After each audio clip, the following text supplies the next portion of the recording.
Hello জনগণ, আসসালামু আলাইকুম। সবাইকে কেমন আছেন আপনারা? সবাই চলে এসেছি নতুন একটা ব্লগ নিয়ে।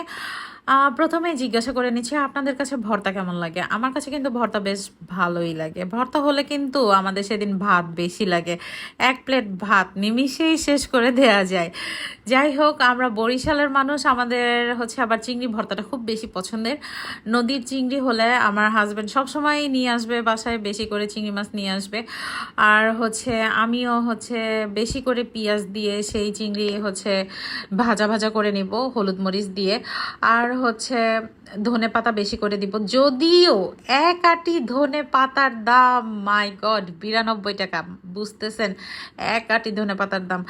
আমি আজকে ধনে পাতার পরিমাণে কম দিয়েছি, অন্যান্য দিন আরও অনেক বেশি দেই, তো তখন ফ্লেভারটা না আরও বেশি ভালো লাগে। মানে চিংড়ি ধনে এটার একটা ফ্লেভারটা এত সুন্দর আসে।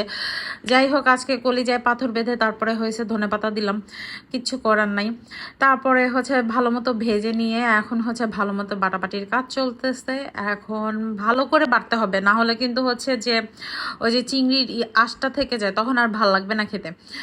এই তো আমার হয়ে গিয়েছে ভর্তা। তারপরে হচ্ছে পটলের ভর্তাও করা হয়েছিল এবং বেশ দারুণ লাগে। আপনাদের কাছে কেমন লেগেছে ভিডিওটা অবশ্যই জানাবেন। আজকের মতো বিদায়।